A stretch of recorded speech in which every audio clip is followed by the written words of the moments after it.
Today I want to talk about the Mignogna lawsuit one last time before it goes to the appeals court in just a few days. Now, I tend to hide my power level about this, but yes, I am a lawyer, and I've actually been one for almost 10 years now. Thing is, I'm licensed in New York, and over the past few years, I've been practicing only intellectual property law in Tokyo, Japan. So something like a defamation case in Texas is actually really far outside of my normal practice area. The thing is, I've been following this case for a long time over Nick Rekieta's channel, and I think that Nick Rekieta, he does an excellent job analyzing the videos. He's gone through a lot of these documents line by line. The problem is, of course, he is obviously very biased towards Vic, and also, I think that Nick actually knows this case much better than any judge ever will, because he's been covering this for like a year and a half at this point. He's gone through all the evidence, probably thought about every single little point many times over in his own head, but a judge is probably not going to do that. Judges are busy. They have lots of cases to get to. For any given case, especially at the appeals level, they're only going to focus on the narrow issues that they find the most important, and they'll either kick everything else back to the lower court or they'll dismiss the case entirely. So, in this case, Nick is probably very biased, and I'm probably going to do a better job of getting inside the head of an appeals court judge and trying to figure out exactly how an appeals court judge might rule here. So, first thing I'm going to look at as a mock appeals court judge is how did the case even get here? Now, the first thing I'm going to look at is the written opinion of the lower court judge. Here, Judge Chupp's lower court decision is actually extremely short and only goes into any detail about one issue, that being the public figure doctrine. Now, if you are a lawyer and you hear about a defamation case, the first thing that's going to come to mind is most likely the public figure doctrine. If you're dealing with a public figure, then defamation is extremely hard to prove. It's almost always a loser. Now, defamation is hard in general. It's always an uphill battle, but especially against a public figure, it's pretty much impossible. So there's a huge bias in the legal community against these kinds of cases, and if you're an appeals court judge, you see at the lower court that the lower court judge found the plaintiff to be a public figure, you're going to think, well, this is probably properly dismissed. I'm just going to go through this all and dot my I's, cross my T's, and make sure that everything was properly decided, but it's most likely going to be exactly the way the lower court judge decided it. So right from the start, there is a very strong bias, I think, against Vic. So now we have to get into the documents themselves. And here I'm only going to look at the defamation claim and only as it applies to Ron and Monica, because there are a lot of documents in this case and I don't want to go through everything. I don't have that kind of time. You know, I have a day job. But here we go. First thing I'm going to look at is Vic's appellant's brief. And this is probably the most important document in this case, because this is Vic's chance to reassert his claims of defamation. You know, it is his responsibility as the plaintiff and now as the appellant to assert his claims as strongly as he can against Ron and Monica. It's not Ron and Monica's job to prove themselves innocent. That's not how our system works. It is Vic's job, the person who is alleging the harm, to be the one who alleges with, in this case, clear and specific evidence that each element of a defamation claim is met. Now, I think that all of the evidence is there. It's just a matter of organizing it properly. And I've said this before. I think this is a case that ultimately ought to go to trial because it's a he said, she said kind of case, and you need a jury to decide who is more believable. Anything until then can only be dismissed if you look at everything in the light most favorable to Vic, assuming everything Vic said to be true. And even if everything he said was true, he couldn't possibly prove defamation. Only then can you dismiss a case. So that is the proper standard here. We have to look to see if Vic actually outlines his case in a way that the judge is going to understand. I think for the most part he does it. This brief, Vic's brief, is very professionally written. The citations seem to be good, and no, I didn't follow up on the citations, but at least at first glance it looks to be well cited and very professionally written. So I think it's organized, it's legally sound. There's just one issue I wish they went into more detail about, that once again being the public figure doctrine. In this appellant's brief, they only talk about the public figure doctrine in like 2 lines in the whole document.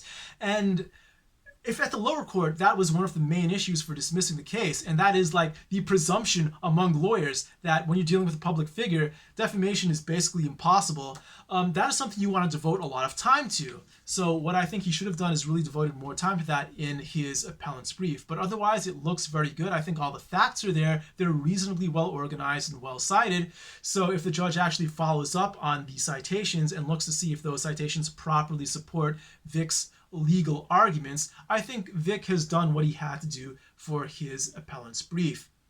Now we turn to Ron and Monica's response, because of course they get to respond to that. And the one thing that Ron and Monica do right here is that they get to the public figure issue right away and they attack it very aggressively. This is exactly what they needed to do, because that is presumably the reason why Judge Chubb dismissed it at the lower court, and it is probably the reason why the appeals court would dismiss it if that is the ultimate conclusion. Now, the thing about Ron and Monica's document is that it is written with very emotional language, and it's also written in a very narrative sort of storytelling style. And that is something that you can present to a jury. A jury is going to be swayed by emotion because this is a jury of your peers. They are normal people. They are going to hear the emotional side of things. They're going to empathize with that. And they want to hear something told as a story because that's likely going to keep them awake. But an appeals court judge might find this a turnoff. I know I certainly do, because for just making a legal decision, there is a lot of superfluous language here that is just going to kind of annoy the judge. So the judge going through this document is probably just going to say like, okay, irrelevant, irrelevant, irrelevant, hurry up, get to the point, this is irrelevant, that's irrelevant, come on, come on. And I also didn't see that many citations in this document.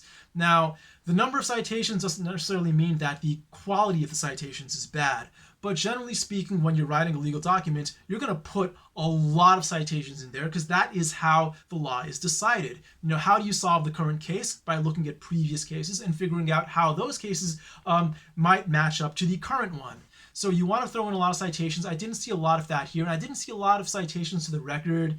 There are definitely there, but not as much as with Vic's team. So I think overall, Vic's document was more professional. Monica and Ron's were less professional, more of like a whiny kind of emotional kind of storytelling sort of document.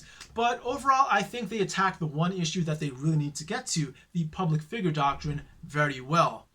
All right, so also I guess, yeah, because it was so kind of whiny in essence, it didn't seem like the brief of someone who won at the lower court. It sounded someone who was kind of miffed that they got the short end of the stick here. And perhaps this is a result of them not getting the fees that they wanted, but that's a story for another day. All right, so the important thing is that they attacked the public figure issue very strongly, but otherwise kind of wrote a questionable brief. Now we get to the surreply. So Vic has one more chance to make a short reply to Ron and Monica's brief. So what they ended up doing here is they ended up talking a lot more about the public figure doctrine in the surreply, which is what they really needed to do. Still, I wish they'd done it more clearly. So what I really wish they'd done here was write it like this. Typically when you write a legal brief or make legal arguments, you do it like this. First, you state what the law is, the proper legal standard. Then you state what the facts are, and then you apply the law to the facts, very, very explicitly. They still really didn't do that here. They threw in the proper standards, the proper legal standards. They put in all the facts, and of course, a lot of facts are also in the record, in places that you can cite to, or places that the judge might look if he really needs to. But they never really did a good job of applying the law to the facts. Like what they should have done was say, okay, if Vic is decided to be a public figure, here is the standard, actual malice. And here is what Ron and Monica said, and here is how you apply what Ron and Monica said to the standard of actual malice. This is why what they said is actual malice. Alternatively, if the standard is not a public figure, that being the standard of negligence, then here is what Ron and Monica said, and here is why what they said constitutes negligence. They should have spelled that out very clearly, but they didn't really do that. They just threw the law out there, they threw the facts out there, but they didn't tie them together as clearly as an appeals court judge would likely want to see.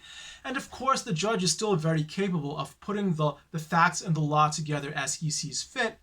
However, if it's presented to him very clearly step by step, it makes the job that much easier and it makes the outcome that much more certain. And in fact, ideally, what you want to do when you're writing these documents is write something that perhaps the judge could even copy and paste into his own written opinion when he ultimately writes it out. That's the attitude you should have when you're drafting your briefs. Write something the way the judge might actually want it written himself. So they still did a very good job, but not as good as I would have liked to see it done. All right, so that's what I think. Ultimately, like I said, I think this is something that should head to the jury, but for now, Vic's team did a reasonably good job. I think that if the judge looks into this in detail and follows up on the citations, things could likely come out in Vic's favor. But of course, this is a defamation case. There was a strong bias against defamation cases, especially when public figures or limited public figures are alleged to be involved. So that could definitely hurt him. And at the end of the day, I wish I had, a stronger conclusion here, but I think it's a toss-up. I hope things work out for Vic because I think this should go to trial, and at that point, whoever wins, so be it. But at this stage, it's, in my opinion, way too early to close things off. So good luck, Vic. Hope things work out at this stage.